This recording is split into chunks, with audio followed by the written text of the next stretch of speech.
Keir Starmer just faced one of his most brutal Prime Minister's questions yet, taking absolute fire from all sides of the House of Commons. Thank you very much, Mr Speaker. After his inept and failed coup against the Prime Minister last week, Anna Sarwar announced Labour's Scottish new campaign slogan. It wasn't into the abyss, it was rather the inspiring hold your nose and vote Labour. But with the stench of the Mandelson scandal still in our nostrils, and the stink still emanating in the Labour Together affair, and just the general whiff of rot hanging over this doomed Prime Minister after his hammering at Gorton and Denton, isn't it the case for Scottish voters that some smells are simply too unpleasant to ignore? Prime Minister. Anna Sarwar has been asking his party to be honest about the political pressure they applied at the Queen Elizabeth University Hospital and taking the action that's needed to reassure patients and families. This scandal shows how much Scotland deserves change with Anna Sarwar. Mr Speaker, can I associate myself and my colleagues with the Prime Minister and his remarks around Sarah Everard and Iran? Mr Speaker, my colleagues and I support our armed forces, but we lament how diminished the UK appears over the last week amongst our allies and within the Middle East. The Prime Minister is not responsible for our armed forces being able to squeeze into Wembley Park and to Ibrox, but he is responsible for our posture.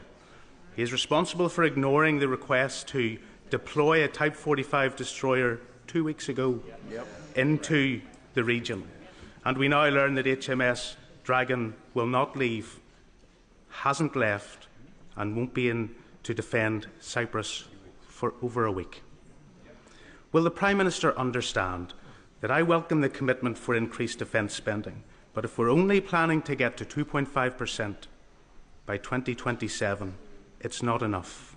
It needs to be reconsidered. He needs to go faster where others before him did not.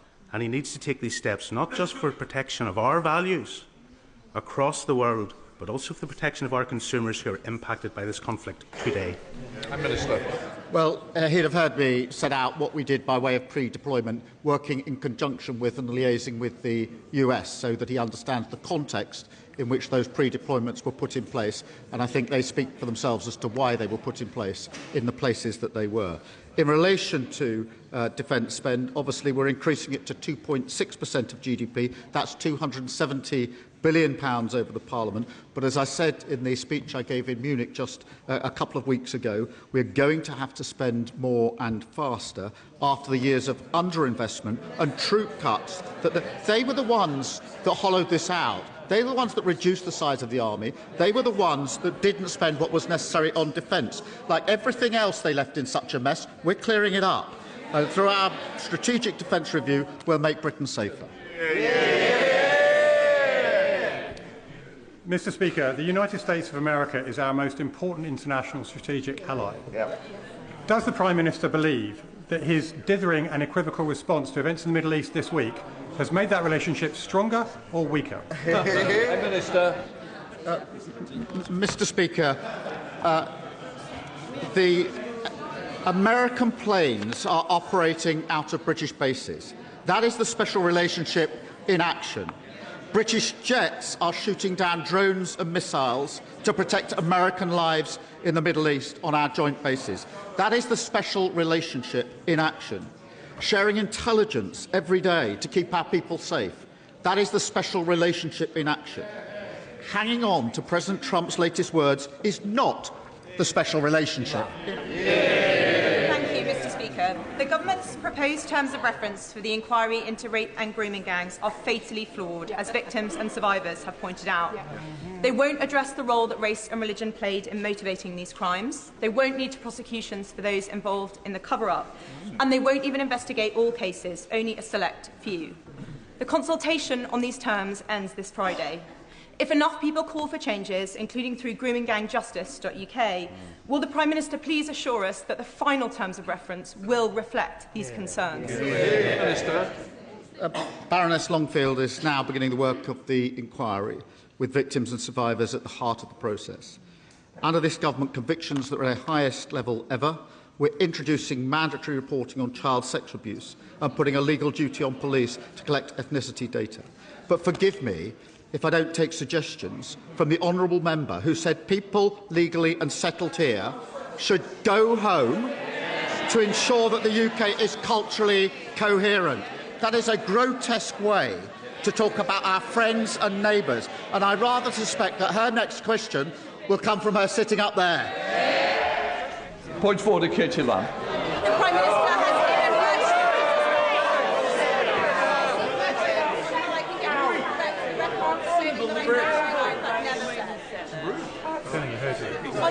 On a point of order, Mr. Speaker, I believe the Prime Minister has inadvertently misled the House. I seek your guidance on how to get him to correct the record for claiming I said something I in fact did not. We can't continue the debate. What I can say is, quite rightly, you've put your view down, but I'm not responsible for the Prime Minister's answers. If inadvertently it wasn't right, it is up to the individual to correct it.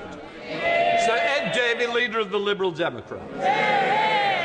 Thank you, Mr. Speaker. Can I associate myself with the Prime Minister's remarks on Sarah Everard and the need to do far more to tackle violence against women and girls? And can I also associate myself with the Prime Minister's remarks on Iran, as we rightly debate how to make tax exiles pay their fair share? It is absolutely right that the government does everything it can to get all British citizens to safety. Mr. Speaker, experts are warning that families could see their energy bills rise by £500 a year as a result of Trump's illegal war. But millions of families and pensioners are already struggling to keep their heads above water thanks to years of a cost of living crisis. When Putin invaded Ukraine, he and I campaigned for months to get the Conservatives to act on energy bills. This time, will the Prime Minister save families that anxiety and give a cast iron guarantee today that he will not let energy bills rise by £500 this year? Prime Minister. Can I thank him for raising this, because I know this will be a concern to the public who are watching what's going on and very concerned about the impact it will have on their lives. It is important that I emphasise the actions we've been taken urgently this week with our allies, with the energy agencies across the world, and the work we're doing to make sure there's safe passage for energy across the world. We will continue to do that. I was glad that we were able to bring energy price bills down by £150 announced just the other day. We will keep a very close eye on this. I do know how important it is for the British public. Sir Ed Davey. Well, I thank the Prime Minister for his reply, but I hope he will act if energy bills do go up by £500. Mr. Speaker, Donald Trump's war on Iran has not only brought more chaos across the Middle East, it's increased the threat to our national security here at home. Iran's Revolutionary Guard has previously plotted several failed terrorist attacks in the UK, targeting Iranian journalists, British Jews and members of this House. Now they are more desperate and dangerous than ever. We've called for the IRGC to be prescribed as terrorists for years. The last government failed to do it, and so has his. So will the Prime Minister table emergency legislation to better protect our country from Iranian terrorists? Will he do it this week? Prime Minister. Can I just, again, thank you for raising this. It is very important, I say to the House, that as he would and the House would expect, we are working 24/7 on dealing with any threats to this country. And I spoke on Monday about the 20 Iran-backed threats that we had successfully dealt with, and we continue to do so, and we're working on it 24/7. So it's important that I say that.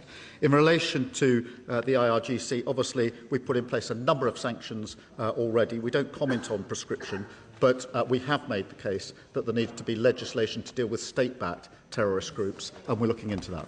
Sam Richmond. Thank you, Mr. Speaker. The surge in the global cost of oil and gas has the risk of pushing up food and energy prices, which is a real concern for my constituents in Bishop Auckland, just as we're turning a corner on the cost of living crisis. Doesn't this show the importance of ignoring the parties opposite and investing in secure, renewable energy that we control, and backing our farmers to produce the food for our nation, such as those that I'm hosting here today from County Durham, Mr Speaker? And will the Prime Minister ensure that both energy and food security are a core mission of this Labour government? Prime Minister.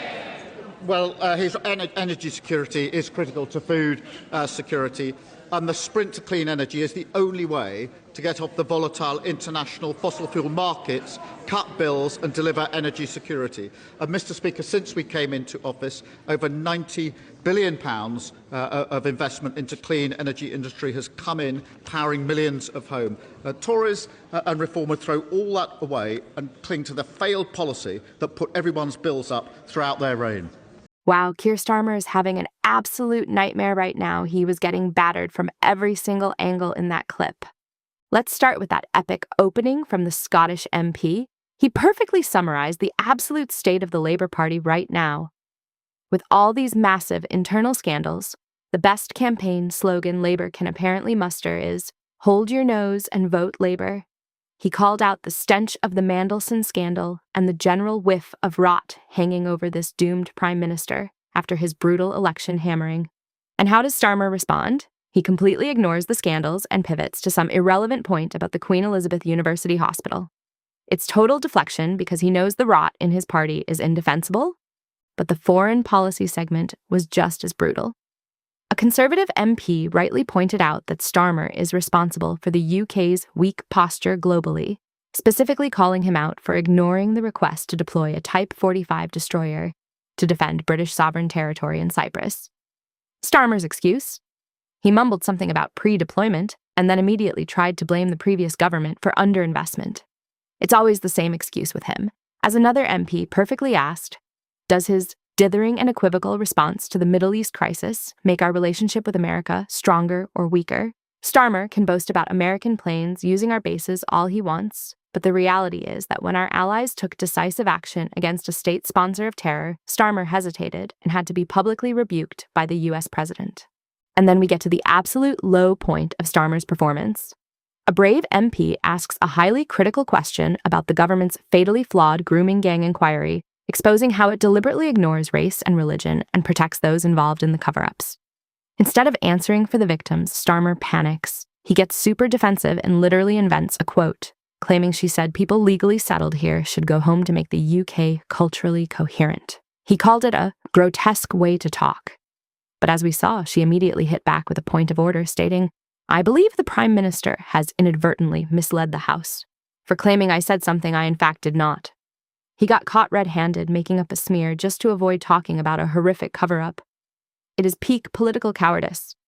What do you guys think? Is Keir Starmer completely losing control of his government, and should he be forced to apologize for misleading Parliament? Let me know your thoughts in the comments below. Hit that subscribe button if you enjoyed this breakdown.